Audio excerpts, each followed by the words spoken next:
बिस्मिल्लाहिर्रहमानिर्रहीम। अस्सलामुअलैकुम नाज़रीन कराम, नई वीडियो में आपको खुश आमदीद कहते हैं। पहली बार चीफ जस्टिस ऑफ पाकिस्तान ने सबको बुला लिया है। ISI और मिलिट्री इंटेलिजेंस पर संगीन इल्जामात लगाए गए हैं। इन इल्जामात की तफसील क्या है, जबकि दूसरी जानिब हुकूमत ने सरेशाम मुल्क को अंधेरे में डुबोने का फैसला सुना दिया है।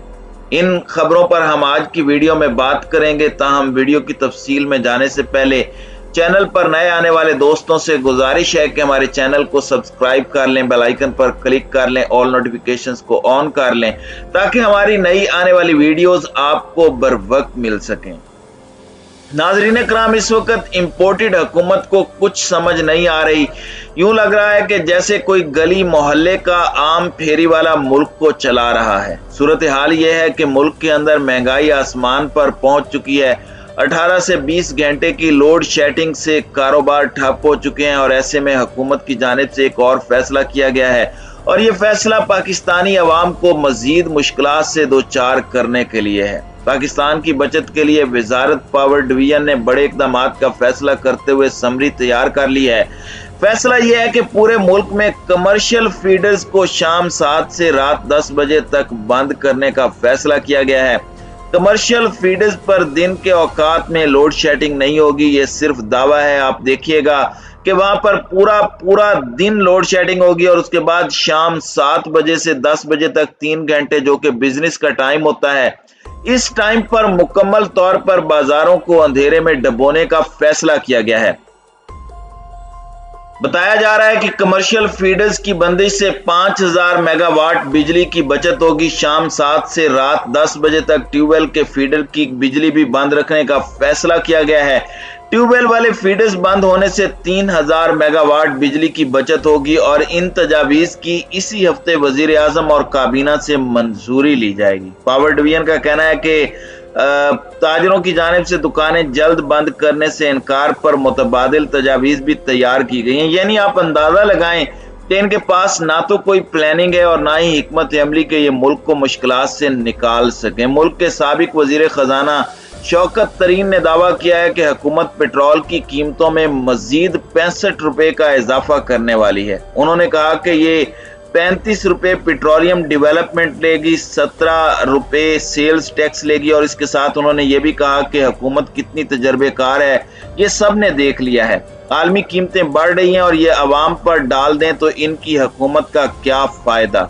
उन्होंने कहा कि गुज़श्ता साल जुलाई में हमने सेल्स टैक्स को कम किया था ताकि अवाम को रिलीफ मिले। चाय की प्यालियों से कुछ नहीं होता, हुकूमत को इकदामात करने होंगे। और नाजरीन कराम, हुकूमत जो इकदामात कर रही है वो आपके सामने ही है। यानी बंदर की तरह छलांगे लगाते हैं, कभी यहाँ तो कभी वहां, और फिर उसके बाद कहते हैं कि अवाम की किस्मत ही ऐसी है। दूसरी जानिब आते हैं अदालत और पाकिस्तान की मुसल्लह अफवाज के आमने सामने होने की खबर के हवाले से। आपको पता है कि पहले ही लापता अफराद के हवाले से कुछ NGOs की जानिब से पाकिस्तान को बदनाम करने और पाकिस्तान के खिलाफ आलमी सतह पर प्रोपोगेंडा करने के लिए कोशिशें जारी रहती हैं। लेकिन अब इस्लामाबाद हाई कोर्ट ने भी एक बड़ा फैसला सुनाया है। Chief justice Islamabad high court justice Athar Minallah ने लापता अफराद से मुतालिक केस में रिमार्क्स दिए हैं और कहा कि इस बात में इख्तलाफ नहीं कि लोग खुद चले जाते हैं, लेकिन रियासत की भी कोई जिम्मेदारी होती है। ये बात भी दुरुस्त है कि जबरी गुमशुदगियों में हमारे इदारे मुलविस हैं। इस्लामाबाद हाई कोर्ट के चीफ जस्टिस ने लापता अफराद की अदम बाजियाबी के खिलाफ दायर दरखास्त पर समाअत की और इसके साथ ही उन्होंने कहा कि लापता अफराद से मुतालिक वजारत दाखिला 25 मई को अदालती हुक्म पर अमल दरामद यकीनी बनाए और इस केस में मजीद इल्तिवा नहीं दिया जाएगा और फरीकैन आइंदा समाअत तक दलाइल दें। चीफ जस्टिस ने कहा कि वफाकी हुकूमत इस वक्त क्या कर रही है, अब भी रोजाना लोग उठाए जा रहे हैं, कोई पूछने वाला नहीं। चीफ जस्टिस ने इस्तफसार किया कि अदालत ने वफाकी हुकूमत को परवेज मुशर्रफ और उनके बाद के तमाम वज़राए आज़म को नोटिस जारी करने का हुक्म दिया था, वो नोटिस और बयान हल्फी कहाँ है। चीफ जस्टिस ने कहा कि अदालत ने हुक्म दिया था लेकिन अदालत के हुक्म पर अमल दरामद नहीं होता तो मौजूदा और साबिक वज़ीरे दाखिला को पेश किया जाए। उन्होंने इस्तफसार किया कि वज़राए दाखिला कहाँ हैं, क्या ये अदालत के हुक्म पर अमल दरामद हो रहा है। चीफ जस्टिस ने मजीद कहा कि क्या ही अच्छा लगेगा कि अदालत चीफ एग्जीक्यूटिव को बुलाए, तमाम हुकूमतें अपने आइन और हलफ की खिलाफ वर्जी कर रही हैं। अदालत ने इस्तफसार किया कि यह मामला वफाकी हुकूमत और तमाम सियासी क़यादत के लिए तरजीह होना चाहिए। डिप्टी अटॉर्नी जनरल ने दलाइल दिए कि आइंदा समाअत पर अदालत को आगाह करेंगे कि लापता अफराद की बाजियाबी के लिए क्या कोशिशें की जा रही हैं। इस पर अदालत ने जवाब दिया कि लापता अफराद की बाजियाबी के लिए कोई कोशिश नहीं की जा रही। चीफ जस्टिस ने पूछा कि लापता अफराद से मुतल्लिक आपने कितने प्रोग्राम्स किए, तो उन्होंने कहा कि इस अदालत के साथ गेम नहीं खेलेंगे। किस चीज की आपको घबराहट है? कर्नल रिटायर्ड इनामुर रहीम एडवोकेट ने कहा कि हम लापता अफराद की बात करते हैं तो इस पर मेरे टीवी पर आने पर पाबंदी आयद कर दी गई है। इनामुर रहीम ने कहा कि परवेज मुशर्रफ से लेकर आज तक लोगों को जबरी गुमशुदा करना रियासती इदारे की पॉलिसी है। ये अदालत भी हुक्म जारी करती है, लेकिन अब भी लोगों को उठाया जा रहा है। चीफ जस्टिस ने इनामुर रहीम एडवोकेट से मुकालमा किया कि आपने गुज़श्ता समाअत में एक अहम बात की जानिब तवज्जो मबजूल कराई थी। वकील इनामुर रहीम ने जवाब दिया कि ऐसे 10 केसेस मौजूद हैं कि जो लोग लापता हुए, बाद में पता चला कि उनका ट्रायल चलाकर सजा सुनाई गई है। उन्होंने कहा कि हमें बाद में मालूम हुआ कि लोगों को ट्रायल करके कुछ को तो सजाए मौत दी गई। उन्होंने इस्तदलाल किया कि फौजी अदालतों का ऑर्डिनेंस खत्म हो जाने के बाद भी ऑफिशियल सीक्रेट एक्ट के तहत सजा सुनाई गई। चीफ जस्टिस ने इस्तफसार किया कि जिन लोगों का ट्रायल किया गया उनके अहले खाना को भी इस हवाले से मालूम था। कर्नल इनामुर रहीम एडवोकेट ने जवाब दिया कि नहीं, उनकी फैमिलीज को भी बाद में जेल से मालूम हुआ। चीफ जस्टिस अतर मिनल्ला ने कहा कि वफाकी काबीना ने कमेटी बनाई है, गो के ना होने के बराबर है, लेकिन कोई कदम तो उठाया है। उन्होंने कहा कि अदालत इन जबरी गुमशुदगियों का जिम्मेदार किसको ठहराए, या तो ये बता दें कि ये रियासत के अंदर एक रियासत है। अदालत का कहना था कि पुलिस, इंटेलिजेंस ब्यूरो और मुसल्लह अफवाज की खुफिया एजेंसी ISI पर भी ये इल्जाम लगाया जाता है। वकील इनामुर रहीम ने कहा कि वजीर आजम को जिम्मेदार ठहराएं, उन्हें सब मालूम होता है। चीफ जस्टिस अतर मिनल्ला ने सवाल किया कि ये जितने केसेस हैं इनमें एक का भी बता दें कि इसे किसने उठाया। समाजी कारकुन आमना मसूद जंजुआ ने कहा कि वजारत दिफा को नोटिस जारी करने चाहिए। इस पर चीफ जस्टिस अतर मिनल्ला ने कहा कि वजीर दिफा किसके मतहत हैं, या तो वजीर आजम कह दे कि वो बेबस हैं।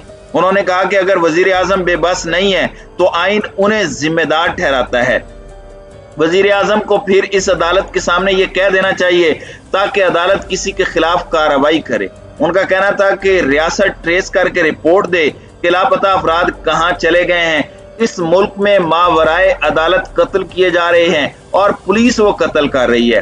जब डिप्टी अटॉर्नी जनरल ने अदालत से आइंदा समाअत तक का वक्त मांगा तो इस पर अदालत ने जवाब दिया कि आपने तो इस अदालत के हुक्म के साथ क्या किया, उसके बाद तो आपका वक्त बनता ही नहीं है। समाजी कारकुन आमना मसूद ने कहा कि ये अदालत वजीर आजम को तलब करे ताकि इस पर दबाव पड़े।